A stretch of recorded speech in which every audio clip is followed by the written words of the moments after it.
Voltamos para a segunda aula das epístolas paulinas, mais especificamente nas epístolas de Tessalônica, a epístola aos Tessalonicenses. Por que é a segunda aula dessas epístolas? Porque Paulo escreveu duas cartas. Primeira, Tessalonicenses, que nós vimos na aula passada, e agora nessa segunda aula, que na verdade já é a nona de epístolas paulinas, né? Não se confundam, é a segunda epístola aos Tessalonicenses, mas já é a nona aula de epístolas paulinas, à espera paciente pela volta de Cristo.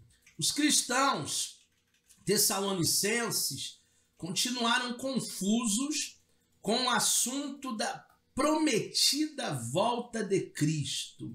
Paulo então reforça que enquanto esperamos a sua volta, não devemos abandonar as nossas responsabilidades familiares, sociais, trabalhistas, profissionais.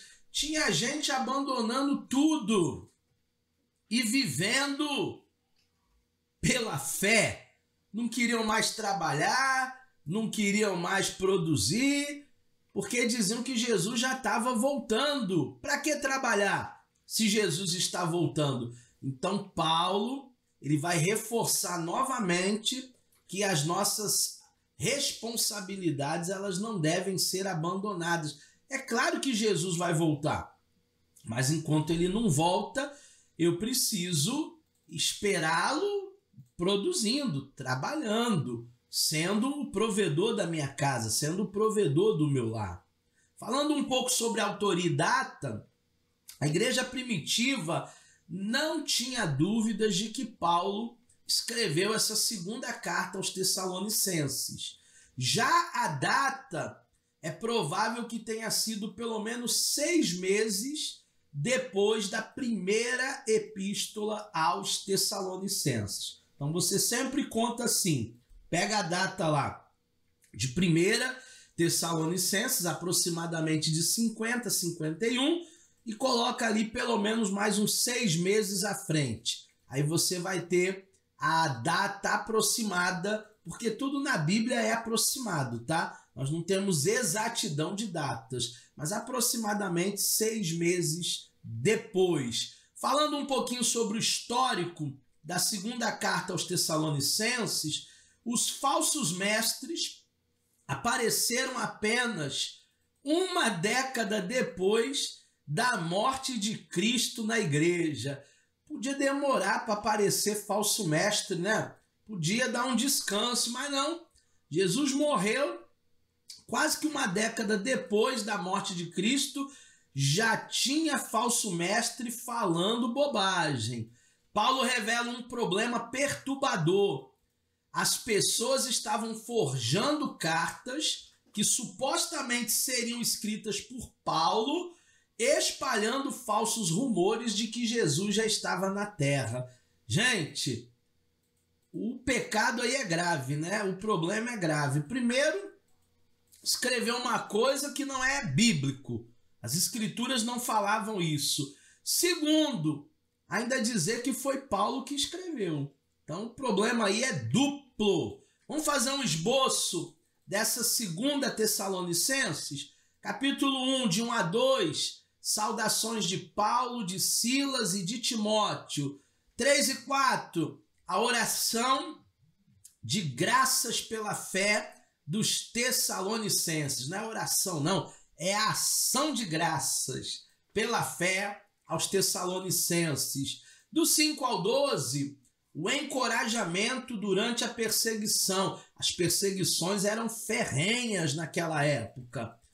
Do capítulo 2, do 1 ao 12, ensinamentos sobre a nova vida de Jesus. Quem está vivendo com Jesus vai viver um estilo de vida totalmente diferente. Do 13 ao 17 do capítulo 2, a oração para que os tessalonicenses perseverem na fé. Já no capítulo 3, de 1 a 5, o pedido de oração para o ministério do evangelho, porque não é fácil não. Você está à frente do ministério, uma luta. Do 6 ao 15, a advertência para o desocupado. O desocupado, ele está perdendo tempo. O desocupado, os dias estão passando e ele não faz nada. Ele não faz um curso, ele não estuda igual você, ele não trabalha, ele só fica na boa vida. E Paulo adverte os desocupados. Do 16 ao 18, tem a oração final de Paulo e a saudação para a igreja de Tessalônica nessa segunda carta. Alguns temas eu recortei essenciais aqui para nós. A volta de Cristo, que também é uma temática da primeira carta. A justiça de Deus, o amor de Deus, ele é incondicional. Mas não esqueça que Deus ele é justo. O ataque de Satanás, o nosso arqui-inimigo sempre nos ataca. O poder do Espírito Santo para a gente vencer o próprio Satanás. E a responsabilidade do cristão. A nossa responsabilidade, ela é enorme. Eu também fiz aqui um recorte sobre a relevância da epístola de 2 Tessalonicenses para nós hoje. E o primeiro ponto é ser paciente no sofrimento. Por quê? Porque o sofrimento ele não vai durar para sempre. Sofrimento tem um início e tem um final. O próprio salmista dizia, né? O choro pode durar uma noite, mas a alegria vem pelo amanhecer. Então a alegria está chegando aí, não se desespere. Segundo ponto, ser confiante quando for tentado. O pecado não está em ser tentado.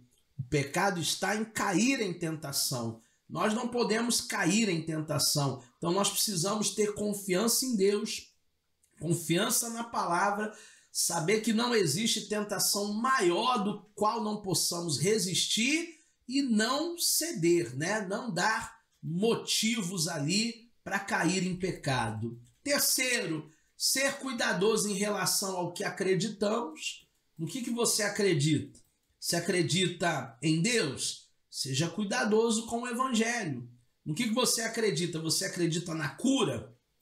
Seja cuidadoso com a tua saúde. O que você acredita? Se acredita nos dons espirituais? Busque os dons espirituais. Seja cuidadoso, tenha zelo por aquilo que Deus te deu. E o último ponto aqui, ser incansável no fazer a coisa certa. A gente não pode se cansar de fazer o bem, gente. Fazer o bem sem olhar a quem, como diz o ditado popular. Não se canse de fazer coisas boas. Ah, mas o que eu ganho com isso? Só ingratidão. Ingratidão foi investimento em pessoas erradas.